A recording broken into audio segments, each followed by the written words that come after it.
conscientes como personas, porque lo hemos hecho en miles de ocasiones en nuestra vida, de comunicarnos y de llegar a acuerdos, lo hemos hecho en el trabajo, lo hemos hecho en la escuela cuando éramos pequeños. ¿Por qué en una situación así se nos acaba todas esas capacidades? Tenemos que tener en cuenta, por favor, que aunque es cierto que hasta hace muy poco tiempo la mayoría de las custodias se daban a la madre, también tenemos que tener en cuenta que la sociedad o el modelo de padre que había hasta entonces, la verdad es que tampoco había mucho más donde elegir.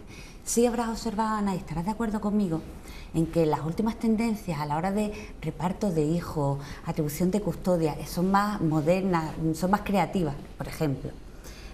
Me acuerdo de un piloto de avión y una madre que era azafata. Imaginaros cómo organizamos la custodia de esos menores.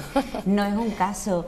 No. Sin embargo, si hubiéramos tenido que centrarnos en cómo se hacían las cosas antes, pues hubiera sido el típico fin de semana alterno y visitas para el padre martes y jueves. Pues esta familia estaría esquizofrénica, porque no podrían... ¿Cuál ha sido la diferencia en ese caso?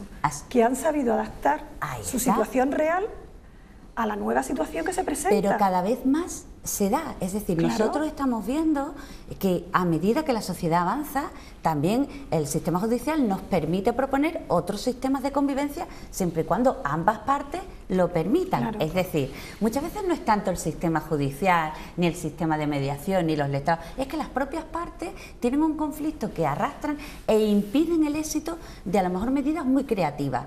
Y como van a sabotear esas otras medidas que podrían ir bien, el juez va a lo que puede ir, a lo que le permiten. Sí, pero ¿estáis de acuerdo conmigo en que últimamente se puede ser más creativo y se aplican otros sistemas de medidas, horarios, sistemas de convivencia, y que es todo mucho más flexible que a lo mejor, como él comentaba, hace 10 años? Pues sí. Sí, es evidente que es más creativo, pero también va muchas veces en función de las necesidades de cada uno. Claro, en función de cada familia, de cada niño. ¿Podéis poner algún ejemplo de esta creatividad? ¿Algo que se os venga a la cabeza? Bueno, yo dije antes en OS que yo tenía una custodia, una pseudo custodia compartida desde el año 2003, cuando se recoge realmente la custodia compartida en el año 2005, perdón, sí, 2005, sí, con la ley de 15 del mes de julio, que reforma en parte el Código Civil y, bueno, concede la facultad, al menos, por lo menos la instituye como custodia compartida. Y a mí una juez de Cádiz, viendo que el padre era un tío merecedor de tener a su hijo consigo, ¿por qué no? La madre también tampoco andaba demasiado bien, pero tampoco como para quitarle la custodia. Entonces esa juez pues orquestó un sistema que no se llamaba custodia compartida porque no existía realmente ese término como tal. Pero sí, este señor se llevaba al niño el viernes, lo devolvía al colegio el lunes, con lo cual ya lo llevaba al colegio, lo recogía creo que era el miércoles del colegio y lo llevaba al colegio el jueves. Entonces no tenía, bueno, pues ya digo, no era el régimen de visitas ordinario, sino que ya era una cosa pues mucho más adaptada a sus circunstancias, ¿no? En relación a visitas extrañas, el piloto, ¿no? Extrañas, parejas que viven uno en Cádiz y otro en Castellón, ¿cómo se orquesta ese régimen de visitas? Dice, hay que llegar a un acuerdo, pues claro que hay que llegar a un acuerdo, es que si no llegamos a un acuerdo no hay visitas. Ese acuerdo va muchas veces motivado por un fin de semana al mes y por una reducción de la pensión de alimentos. Y diremos, ¿por qué? Porque es que el coste de ir a Castellón a ver al niño es alimentos. ¿Y eso se está haciendo? Sí, además. ¿Se reducen las pensiones de alimentos? No que se reduzca, sino que se fijan con una cuantía un poco inferior. Un poquito inferior teniendo en cuenta. A la que se hubiera establecido se hubiera vivido él aquí. Claro, tiene en cuenta. Claro, teniendo en cuenta que el tío tiene que ir a lo mejor a Castellón, un viaje, un fin de semana de pernocta, una serie de cosas. ¿Y si esa situación se da una vez ya establecido el convenio regulador? Hay una modificación de medidas. Se puede hacer una modificación de medidas. De todas formas, de la mediación es que hablar de creatividad, los acuerdos que salen de mediación son creativos porque están todos adaptados a la realidad de cada familia y son ellos los que establecen cómo quieren hacer pues todo, desde el día del cumpleaños hasta el qué pasa con el día de la madre o el día del padre, qué pasa si hay alguna festividad concreta que les guste celebrar con la familia. Pero Ana, corrígeme si me equivoco, yo creo que también la familia que va a un servicio de mediación familiar también lleva una actitud un poquito más abierta, ¿no? ¿O no? Bueno, ahora estamos ya asistiendo...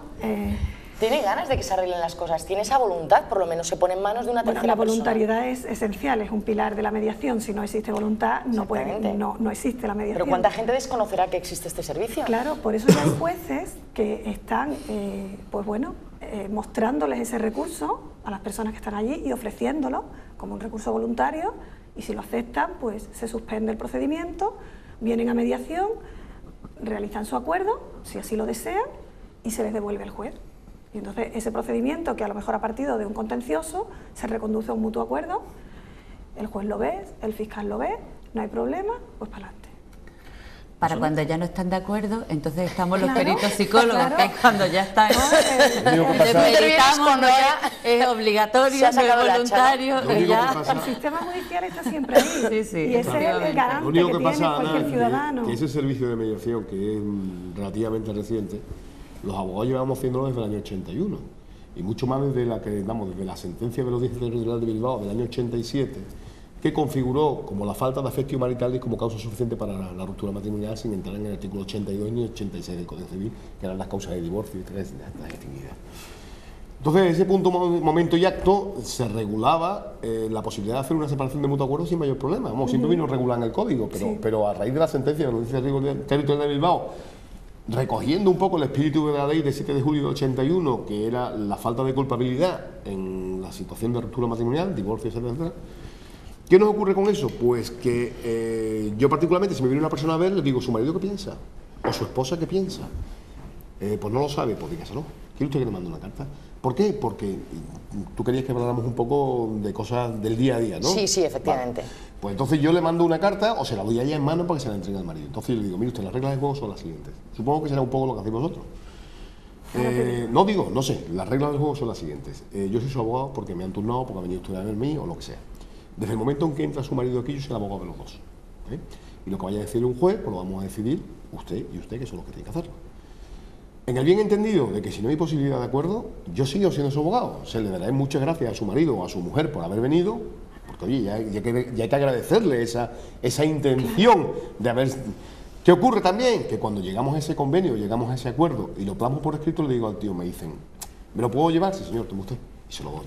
Con total libertad, porque no hay ni trampa ni cartón. Él lo enseñará a algún amigo, a algún vecino, a algún abogado conocido, entonces le dicen, fírmalo sin problema, entonces lo firmamos sin problema. Es decir, que no se va a jugar a hacer trampa con nadie, sino que realmente se aceptan venir, se ponen unos límites. Yo pienso siempre que en el derecho de familia lo fundamental es el sentido común, que es el menos común de los sentidos. Yo nunca pido a nadie lo que yo no sería capaz de dar. Y tampoco exigiría a nadie lo que yo tampoco daría. José Luis, lo vamos a dejar en este punto. Ahora, Ana, nos respondes tú si efectivamente desde el Servicio de Mediación Familiar coincide con esta labor que hacen los abogados. Lo dejamos en este punto, nos vamos a publicidad, volvemos en unos instantes, no se muevan.